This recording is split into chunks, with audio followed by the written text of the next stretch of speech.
There we go. Okay, so I see folks are just starting to roll in here. So, first of all, welcome. We're so glad you could join us today. My name is Stephanie, and I'm going to be the host of today's session.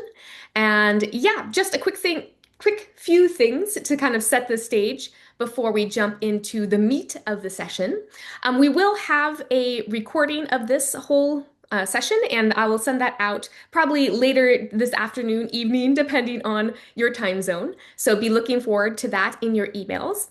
And also, if you do have questions throughout the session, please go ahead and put them in the Q&A box down at the bottom of your screen.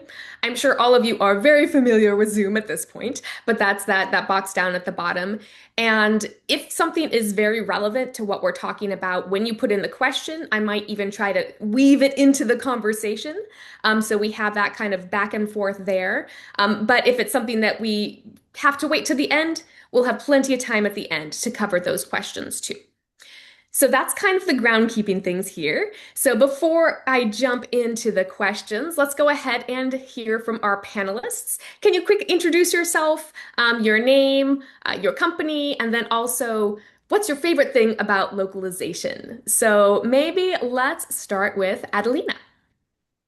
Hi, Stephanie. Hi, everybody. My name is Adelina. I'm currently with Personio. I'm a localization manager there, very focused on localization systems, actually. So, um, before Personio, I was at Trivago. Before that, I was at Volt. So I've been around a little bit, and I have developed my thinking about localization and systematization since then. I'm also very interested in how localization meets business goals and how this can all be put together and combined. But currently, my focus is really systems for localization and how this can made can make can made be done. Oh, Jesus, can be worked out with tools and the resources we have at hand. Well, my favorite thing about localization, I think I have to say it's the constant evolution and challenge. It is not an easy thing to do, I would say, and it requires to learn a lot of different things in order to be done right. And I like this, the opportunity to keep learning, keep developing, keep pushing myself a little bit, and trying to figure out how to do it better. Um, so I think Nice. that's what I prefer. Awesome. Okay, Andrew, over to you. Super. Thanks, Steph, and great to be joined with Antoine and Adelina here. So I'm Andrew McGurk, Senior Partnerships Manager here at Phrase.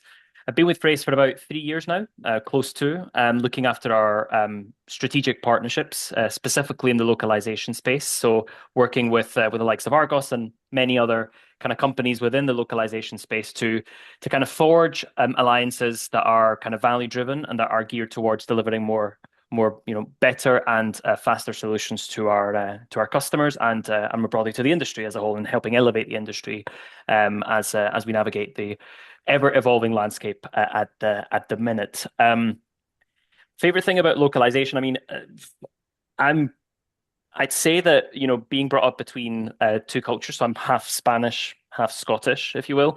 It's always been kind of close to my heart. The ability to, I think, enable people to communicate more efficiently. So I guess I'd probably go with that, right? It's the fact that unlike other disciplines, although they are highly respectable, I think the mission and the let's say the deliverable that localization and globalization as a whole brings is one that is particularly close to my heart. So yeah, that'd be Nice. my 2 cents. All right. Well, let's wrap up with Antoine. Hi everyone, my name is Antoine Ray. I'm the SVP of Customer Development at Argos.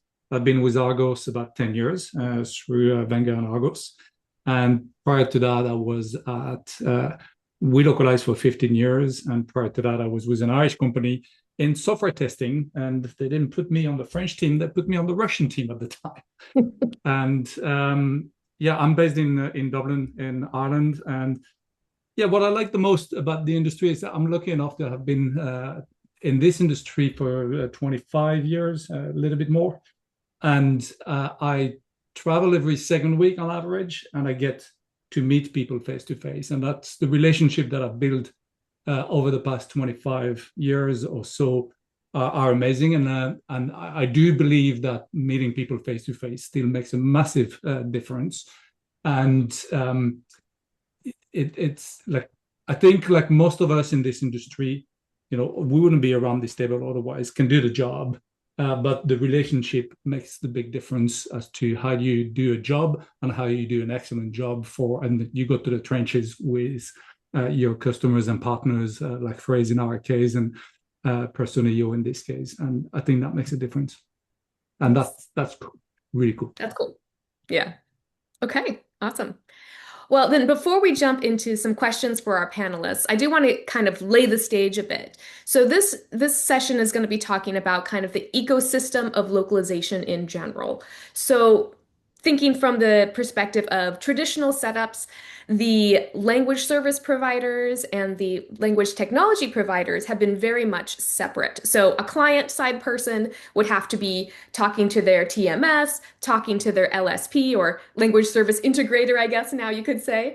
And they are kind of that middle point, and they're doing all the communication in kind of a siloed approach without those technologies and language services really talking and really collaborating together. So this was I guess, the issue that we were trying to address with this kind of new ecosystem going forward with both maybe even a joint solution architect working for both the language service provider and the technology provider as a joint position for the benefit of the client. So that's kind of the background, but I'm sure we'll go into much, much more detail as we get into the questions. So let me jump off with that for Adelina. So to get us started, can you briefly describe how you formally collaborated with your language technology provider and your LSI, and what sort of challenges did that have? Yeah. Thanks, Steph. So before, and yes, now we are working in the new landscape, but before, and I had to think a little bit. Before, I was sort of the messenger. So if I had a problem to solve, I at some point I told people, my peers, I'm like this messenger. I just carry messages from people to people, and I'm not doing any work. I just ask a person one question, they tell me what their problem is, and I go to the LSP and tell them this is the problem. And the LSP will tell me, well, yeah, to fix this, you will need to do this with Phrase. And then I would go to Phrase and say, well, I know I need to do this. And then they would tell me, oh, right, but for that, we would need Argos to do that. And I say, okay, let me ask Argos. And then I would go back to my internal customer and say, well, they both say that this is not possible, but we could do something else. What do you think? And then, well, I don't want that. I want something else. And I said, okay, let me go back. So that was my, and in the end, I did a little bit more than this, obviously. But in the end, it came a lot down to this. It's like, okay, can it not be done in a different way? Do I really need to be the messenger? Because there's a lot of challenge even with being the messenger. I have to understand everything properly and need to be, know what everybody is talking about so that I can carry the message. And this is really tiring and probably not the best use of my time. Yeah. That was And the I'm sure before. it really impacted like the day-to-day of your regular responsibilities as well. A lot. So at the end of the week, I looked at what did I do this week? Did I build this? Did I solve this? Did I fix this? Did I get this done? It's like, yeah, not really, because where did I spend my time? Yeah, I carried all of these messages and I tried to make people collaborate without having them talking to each other, which didn't happen for any reason. It was just the way it was. So Argos and Phrase were not talking. There was no space for them to talk. It was not up to me to make them talk because we didn't have any framework in place, no legal framework in place that would allow them to speak in the space with this level of trust. Mm. And that's just how it was. We had different people to talk to, and I was the only one in the middle that could Mhm. carry the messages in a legal, trusted way. Yeah. That's what I did. Yeah. Right. Yeah. So Andrew, is this like a common tale that you've heard from your clients as well? Yes, I think for sure. I think to kind of set the scene a bit, right? When I joined 3 years ago, this was kind of the first mandate that I was given, right? I was asked in your role as kind of senior partnerships manager, we'd like you to really kind of build bridges with primarily with language solutions integrators or language service providers, as they were called back in the day, right? Because there was almost like an inherent tradition in the industry to kind of keep quite a walled garden approach, right? It's, as we all know, it's a small industry. Um, Everyone has tended to be kind of relatively protective of kind of each person's or each party's workflows and goals and aspirations.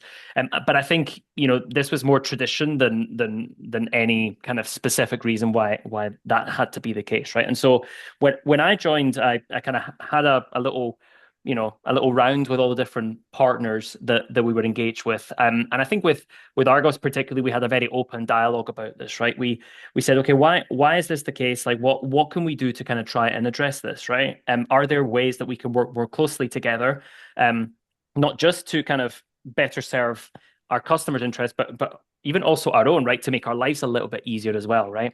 And so over time, as we refined what we looked at, we kind of came across a few different avenues. But it is indeed the case that many customers were asking for this before we joined and continued to ask for this as after I joined, right? And so I think that's where we kind of started to spin our heads a bit to find new ways, and I'm sure we'll talk about some of these in just a moment. But I think the shared solutions architect was, I think, the kind of the pinnacle moment, or the pinnacle initiative that the kind of, let's say, challenged this reality that we were operating on, and significantly changed things for the better, particularly for our customers, right? Yeah. So Antoine, how about you from your perspective? Yeah, I think we've engaged with Phrase in different ways. Like the solutions architect was a great idea that came from Phrase initially, by the way, and we right away we jumped at it because we saw the issues that Adelina was referring to earlier on there, where she became the messenger, and for whatever reason there was those kind of wall gardens or silos, and now we have a common guy called Yano there, and he really helps, and with the rest of the team to lower those walls. So and not only that works in this case with the joint solution architect, but I think that has also opened up other conversations directly with Phrase solutions teams and with Argos solutions teams for the clients in general and the development team, that leads to some new requirements for Adelina, for instance, being resolved faster, ideas and innovation working better, integration working better. And that has been a real success for that very reason, as far as we're concerned. And we see that with new prospects and clients that are engaging in the same way. It's making a big difference right away. Yeah. Yeah. And just a small point to add there, right? I think, we're all kind of familiar with the different schools of thought in the industry, right? So there are, kind of all-in-one type solutions, all of which are valid and have their benefits and their challenges. In the Phrase case, and I believe in the Argos case as well, we kind of advocate for a decoupled approach, right? One which gives customer control of their technology, but also of their relationship with the vendor, right? And I think this is both a benefit and a curse, right? Because whilst we believe that decoupling gives them the best value and gives them the best control and flexibility to decide what's best for them as customers, it did add these kind of friction points of them having to be messengers, like Adelina mentioned, right? So I think this is what, we wanted to kind of find a solution that catered to the best of both worlds, right? Continuing to enable this decoupling because we know that it works well and it delivers optimal value to customers, but providing customers with a unified experience. And this is where the shared essay really, really did deliver on the best of both worlds, at least in my mind, right? Yeah, yeah. So then I guess Adelina, this idea has come up. Going to hire the solutions architect whose joint position, both Phrase and Argos, coming in, kind of being that meshing role. What were your first impressions when you heard of that? Well, it was Antoine that shared the news with me, and I don't know if you remember Antoine, but I immediately loved it. What a great idea, finally. Give the person a cake. I don't know. It immediately resonated as, yes, this is exactly what we need. And I remember back then the scope of let's say, of the work of this joint architecture wasn't completely defined. So the decision had been made, or at least this is how I understood it. The decision had been made, let's hire this person, let's create a framework where the person can move and people from Argos and Phrase and us can just talk together, let's say in the same Slack channel, openly, but the scope hadn't been defined. And for me, this was also, this was actually good because as we started working, we all started to get really creative about how it could be. So there were no limits in what it should be. So we started to look for what could it be, or how could it be done that it really helps us. And we were able to figure this out together. So Argos, us, and Phrase. And we started to look, is this something that you could do? Is this something that we could do with this? Would this make sense for this? And just figuring it out was really good. So for me, it was the best news of 2025 that we were able to use this, and it came in good time because we had a huge challenge at hand. And otherwise, without this, I don't know if we would have been able to actually do that back then. Yeah. So maybe to a follow-up question, what did make the biggest difference as a result of the collaboration? Was there a moment when you realized, hey, this is really working, this is taking away those pain points? What was that thing, I guess you could say? Yeah, it was. So back we had so I generally built a centralized process in the companies that I work for. And Personio was in the middle of Personio was in the middle of building this centralized basically hub. So I was using Phrase to build a hub integrated with all of the sources of content and pulling them into a process and then shipping. So once they reach the hub, they would then go to Argos, where Argos would impact them with the different solutions at hand. I had done this for product and was in the process of onboarding CX, which, as you may know, is a high volume content type, and it is also highly complex. There are timings for it to be released, and there's some other things that we need to be aware of. And back then, there was a person of the team that left, and then we didn't have enough capacities to do it internally, and we really needed to have it done. Costs were exploding. Articles were not being delivered. Everybody was freaking out because we were losing control of this content, and this had a strong impact in our business. So we were like, what can we do? And this was the exact timing when Antoine mentioned this. He said, yes, let's start with this one. So let's not start with something easy. Let's start with something difficult. And then once we had a plan of what we needed, we discussed it with Jano. Then we created a channel with Jano and Ali, who is the project manager from Argos, and we indicated what was necessary, provided what they needed from our side. But then it was just so nice to see Janos and Ali collaborating, working together, and communicating to each other what they would need and that we would need to build, but then we didn't know how to build it, and Jano just did it. So that really, really worked. It's a simple thing like having all of these people in one Slack channel and saying, hey, this is what we need. What do you think? And then Argo says, well, this is what we need. What do you need? Phrase, and Phrase says, well, we need this. And Argo says, we have this. Okay. And then collaboration happens.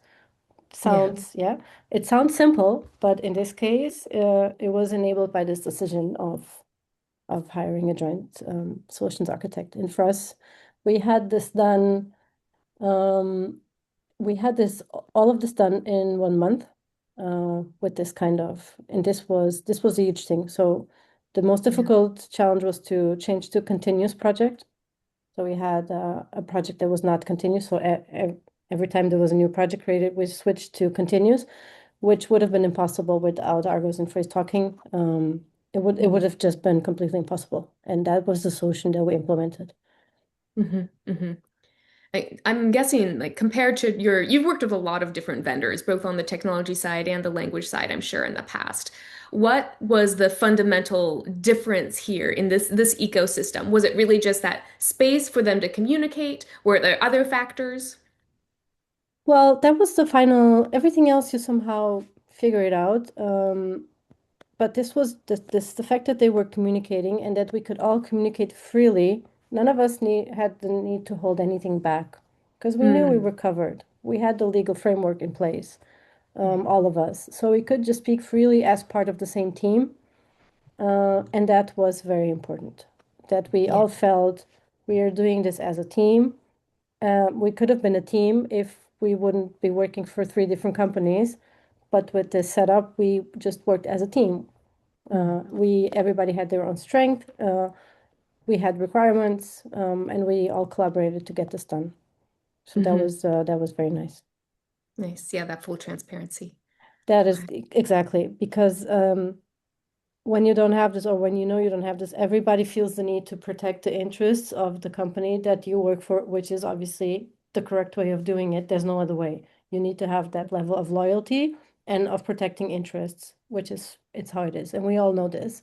Mm. Um, and once we have the space that is that was built and defined, and like I said, legally guarded, we could drop this because we knew we were all safe and protected, and everybody's interest was where they should be. Um, so we didn't need to feel the need to do this, well, constantly, Yeah. I Yeah. guess. Well, Andrew, you made a point earlier about collaboration being more powerful than competitiveness right now. Why do you think this mindset is especially important, I guess, today in today's environment? Yeah, no, it really, I think it's because none of us can really afford to, right? To not be collaborative, right? And to kind of pursue kind of a walled garden approach in a world that is, being significantly turned on its head to some degree, right, by the power of AI, and there are many opportunities to be kind of to be fostered from that. But I Mm, think collaboration really is now more important than ever, right? I think particularly given the kind of the pace of innovation. I mean, to take localization as an example, right? Some testing we did around what LLM performs best for localization as a whole, even for raw translation and beyond, right, and for agentic work. Uh, Initially, it was OpenAI, but over time, we saw that Gemini start performing better. Tomorrow, that may be Claude, given some of the advancements they've made in the past 5 weeks, right? I think realistically, things are changing at a pace that is, I think we can all agree, hard to keep up with. And I think the pressures that all the different stakeholders in the localization space are facing, LSIs, LTPs, and indeed customers to also prove the value of localization internally means that collaboration really is the best way to continue showing that value to all the different kind of echelons of our respective organizations. And I think candidly over the past 3 years, what I've really found is that collaboration is what really drives that value, right? Kind of working closely across, identifying the kind of the chessboard of the different players in a specific in a specific customer's ecosystem, right? Whether that be LSIs, but increasingly also content management systems as they start to develop or reshape how content is created at source. There's a lot of collaboration to be had there, and I think even in, and maybe Adelina can speak to this, right? But I think what works today might not work tomorrow, and therefore for us at Phrase at least, the view of giving customers optionality and the ability to add new things or remove things that are not delivering that value quickly and seamlessly is now more important than ever. But critically also be able to measure what those results look like, right? And I think particularly in our collaboration with Argos and around the shared essay, I think we've removed some of the friction that was there beforehand, but we're also equipping customers like Personio for success over time and helping them also report on what is working, what's not working. So we almost create like a synergetic squad team, if you will. And we're all kind of aligned in terms of the goals that we want to achieve for that operation, and ensure that basically mm, we retain self-preservation for all the three different parties as we further continue to prove that's value further up. So these would be my kind of my 2 cents, right? I think collaboration is now more important than ever, and any other initiatives that we can put in place to further improve that collaboration will continue to be a focus for us at Phrase at least. hmm So Antoine, from your perspective, how do you balance serving your own organizational needs while still creating that space for the shared problem solving? Yeah, I think like somehow we've talked about the joint solution architect there, and for me, I think that was sort of the trigger of a relationship there. But somehow, I think it does take more than that.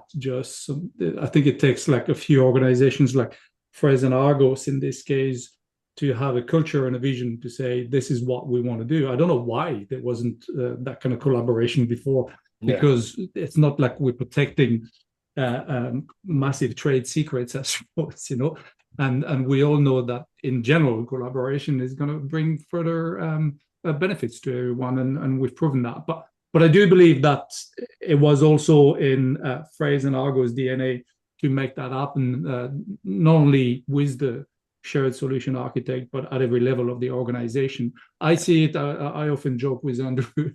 I spend more time with their team on Slack than with my own team, Which is and true. it's true. In the last few years, it's increased like more and more, and that has really, I think, helped in general in our approach with our joint clients there for sure. And at the end of the day, it becomes then a because we know it's a benefit for the client, it's going to be a benefit for us as well, long term. That's for sure for both. So for the three of our organizations. So somehow you mentioned the word collaboration versus competing. I think, like, first of all, both our offerings are very different, and we've all made it clear that we're not going into the technology business. However, that has not changed in the last few years, but the development of AI services has seen a little overlap there. But I think we both organizations are approaching it very cleverly to say, you know what? Of course, we're going to plug in AI services for our clients there, and then we let the client decide, what works best. And there's no incentive for us to go one versus the other. So that's the good news there, and that has been working very well as well. And to the point where I don't know if it's very apparent yet, but we are building further integration with Phrase into their orchestrator, and that will come out like in the next month or so, so that it's easier for client to access, Argos Mosaic services, for instance, and so that's a big step as well, and a leap of faith again. Yeah. So we actually have a question here from the audience.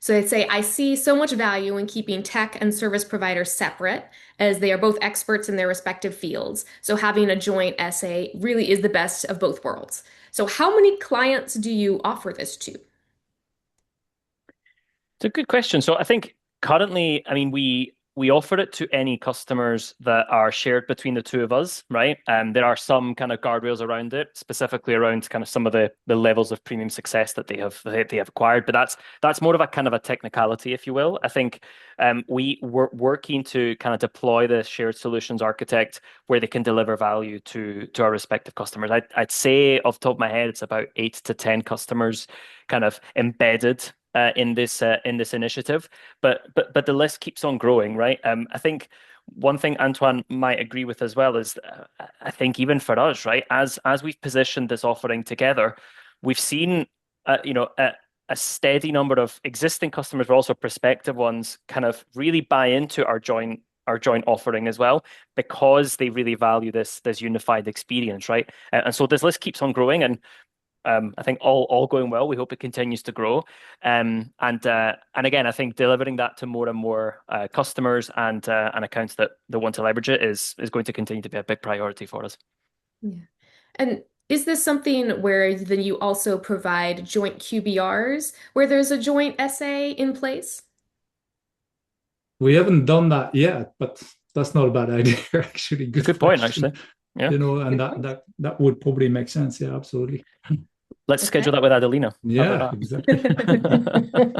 All right, good suggestion from the audience. But I agree. Yeah, and I think, Andrew, you alluded to that early on as well. There is like that drive for us to make sure that there is a separation of the services that they approach, and that's the way for us to bridge it together, so that there's no silo, and bring the best of both worlds together.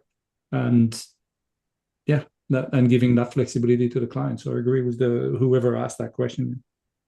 Yeah. Okay, so now I have another question maybe for Adelina. How did you go about originally selecting your tech and service partners? Was it with this in mind? Was it that best of both worlds, which is why you did it separate? What was the, I guess, impetus for that selection?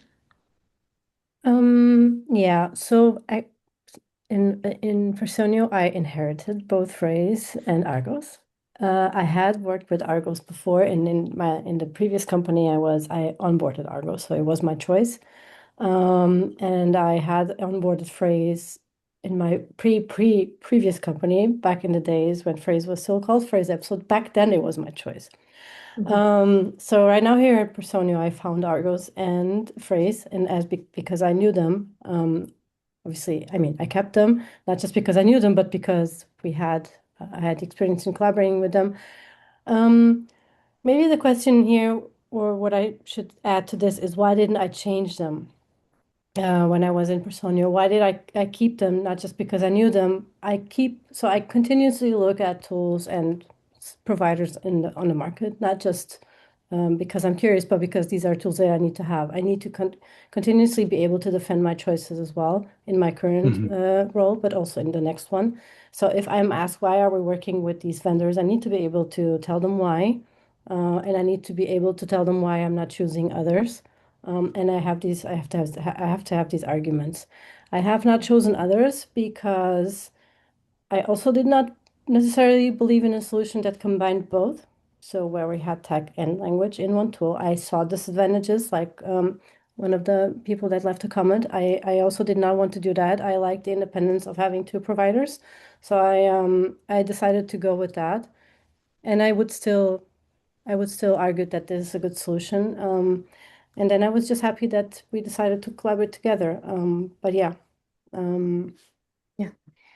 maybe one criteria I can maybe leave for selecting an LSP is the quality of project managers. So that's something that I always look at when I choose an LSP. So maybe that's just a tip that I can leave. Good tidbit. It has worked well for me. Yeah. Okay.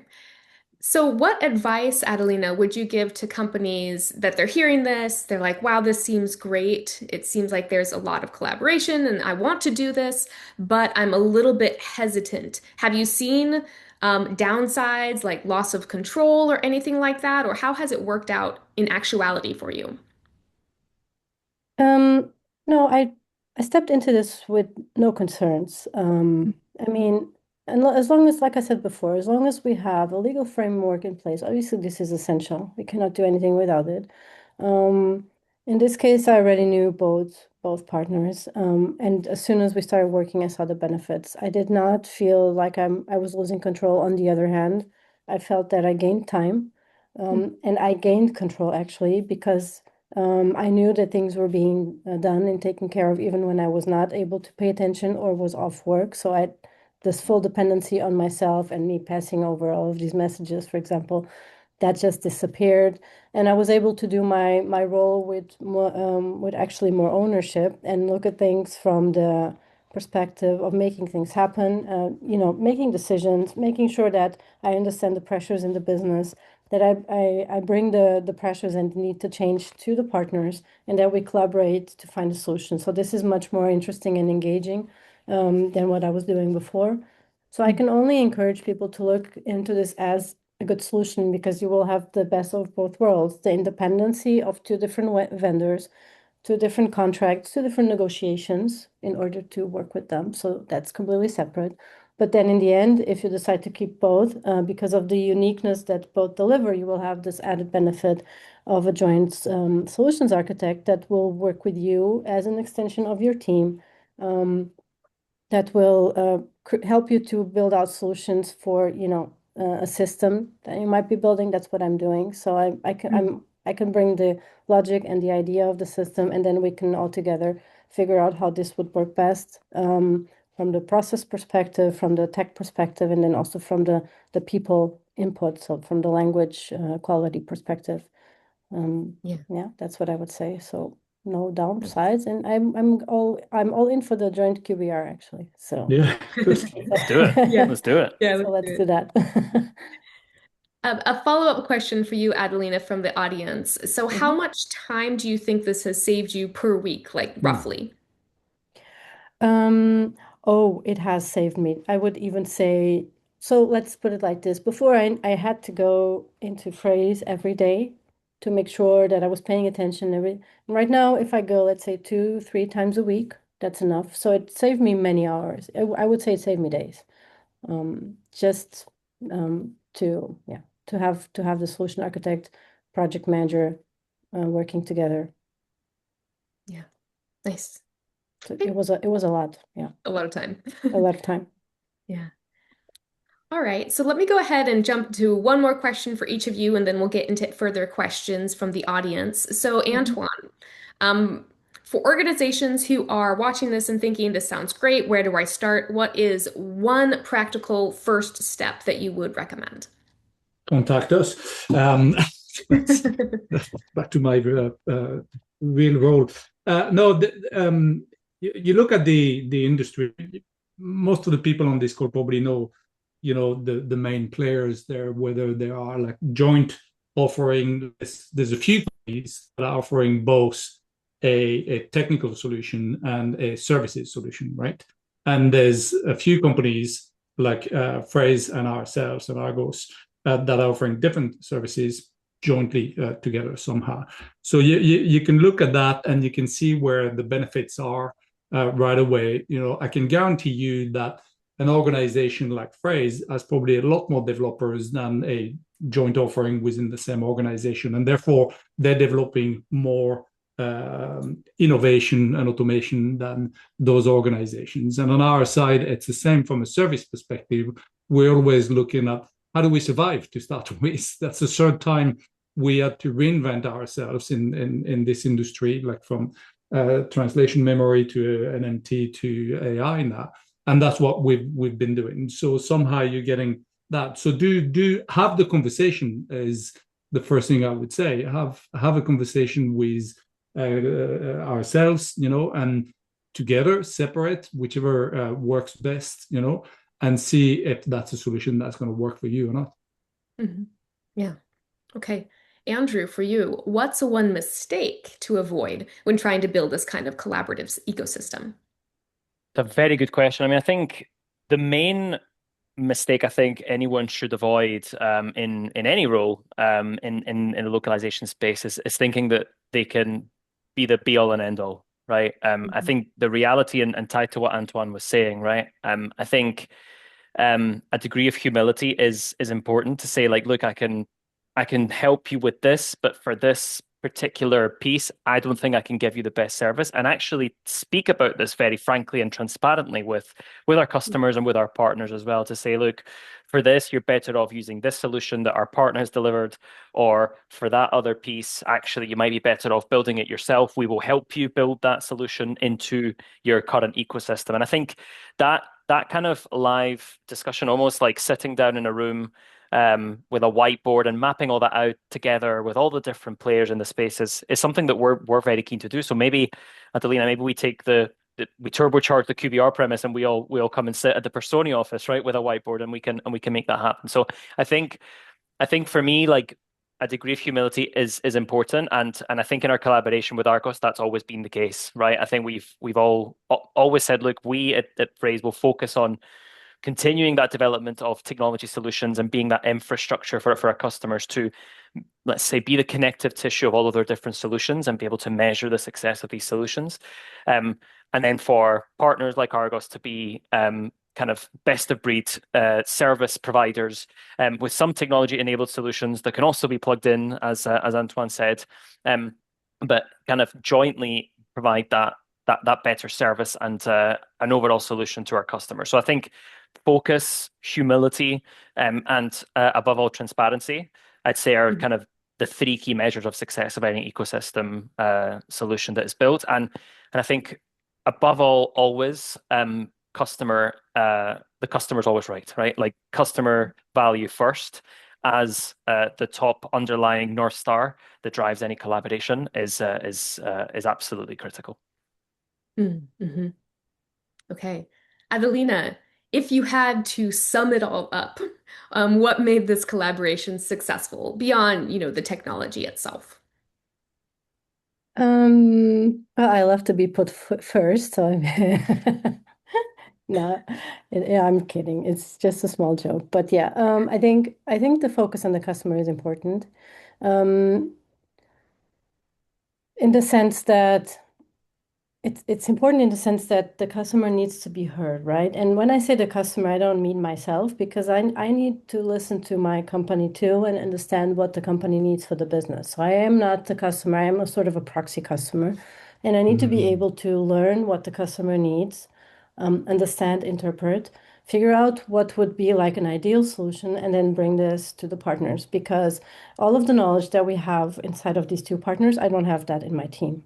So I don't have a huge team that has engineers and solution architects and linguists and project managers and all of these capacities and all of these skills that are in Argos and in Phrase combined. So that is a huge wealth in terms of a resource and knowledge for me to access, and I need to make sure that I'm also able to direct these resources into the right place in my company. So understanding what is important for the company, what the company needs, and what we need to do in order to help the company succeed, in this case, Personio, and move this along to the partners and make sure that we find the right solutions to serve this. That is basically, I think, summing it up, I think this is the biggest value that comes from this for me. So that I'm in this position, which obviously has responsibility of figuring it out and then directing resources to do this in a way that everybody can be successful. That is important. So my company, but also the partners, Argos, and I need to set them up for success because not for the sake of them being successful, but because for the sake of the entire collaboration being successful. So if they are not able to deliver something that the company needs, the company will notice, and then it will believe that the services are not necessary anymore. So setting all of this up for success and serving the business in the best possible way, I think that is what was really enabled with this kind of partnership, at least for me. It felt really empowering. And I felt I had the right tools, or, you know, I had a lot of tools to make this happen. So now if it doesn't happen, it's all on me. So that's that's that's my conclusion. It's my fault. So yeah, that I think this is looking at it from this more top level perspective. I think that's the biggest value. Yeah. Yeah. Okay. Well, we do have a little bit more time for some questions. So let me go back to the audience. And once again, feel free to add more questions if you have them. If we can't get to them, we can always answer them offline as well. So we have a question probably for Antoine and Andrew here. Would you normally co-pitch together to a brand to show a united front? We do, yeah, more and Yep. more actually. That's what Andrew was alluding to earlier on. As a result of this, we have had organizations that neither of us are working together, are working with, that have approached us, and we decide to put a joint proposal together, yeah, and to approach it together. Yeah, I think largely it depends on the customer opportunity, right? But to Antoine's point, I think what we're seeing is that, kind of proactively we're getting requests for the joint offering from both of us as well, right? Which is a very, very cool dynamic for us to see. It means that we're obviously doing something right, but where there's always room to kind of improve as well, right? So yeah, many of them, and hopefully many more to come for sure. Nice. Okay, now we have one for Adelina. How many people are in your localization team? If there is a team, of course. Oh, so if you're not a solo loc person. I was. I have been, but now I have a team. It's still a small team, but it's a team. I have a team of, counting with me, let me see, four, no, one, yeah, four besides me and my manager. So five in total. We have different skills and abilities, which is great. And we handle, at Personio, we handle localization in combination with content design. So we are building a team that is able to impact source and translations from a unified perspective, although content design is not just source, of course. But what we try to do is to build a team that is able to impact the experiences in the different countries or in the different markets where the product is in. And we are still at the beginning of our journey, and we are learning a lot with the setup. The localization part is learning from content design a lot, and content design is also learning from localization. So how to make it work with a little team, right? Small but powerful. So it's a super mini team.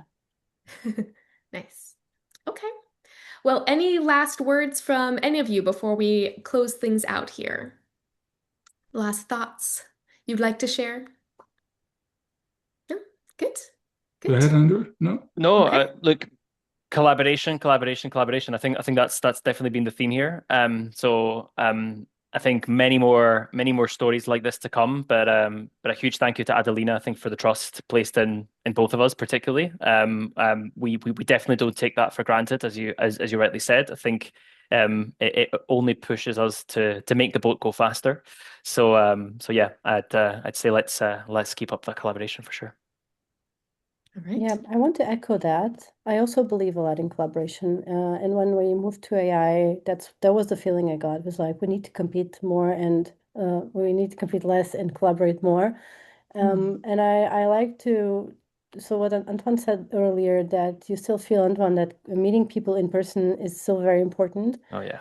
On one side, I actually feel that AI is making us more human, a little bit. We are recuperating some of the things that we sort of lost along the way, that makes us more human.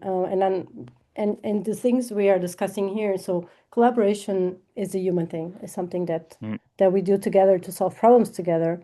And I like to see that that is one of the solutions that we're coming up with to keep things going, to keep things growing, to keep us all relevant, and to keep our work important and relevant as well. AI is a tool. We need to work with it. But there's still so much we people, I mean, Mhm. there's still so much we people need to do and can do and maybe do better now that we have AI, creating a little Yeah. threat as well to our humanity. So I like to see that. Yeah, and beyond all of the joint architect and other initiatives that we do organize a number of events with Phrase, actually, with our joint clients and other prospect that we are working with. And we just had one in London, the Log 360 event, and that was a real success. I think those events are bringing together people where they know they're not being sold to, they know they're going to work at where they're going to network with like 30, 40, 50 people max or something like that. So you get to meet everyone directly and have insightful conversation where you're actually bringing back two or three little nuggets and things that you say, do you know what? This is practical advice that I can use in my own company or bring back to my own company and try it more than general level kind of conversation that you might see at larger events. So we just did this one in London. We have another one coming up in Austin in a couple of weeks. And we also have like a gala a dinner that we organize together again with a view to bring people together and to meet in person. So Yeah. Couldn't echo that more. I think yeah, above all, I think these events are fantastic fun. Like I always have a fantastic amount of time at them.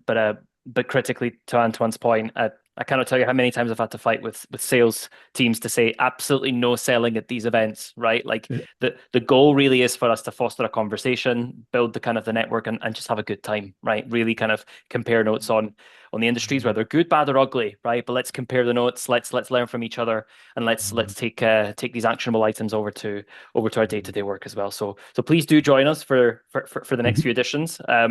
Would love to see you there. And if we're not coming up to your city anytime soon, please reach out and let us know because Yeah. we'd love to do more. Yeah, for sure. Okay.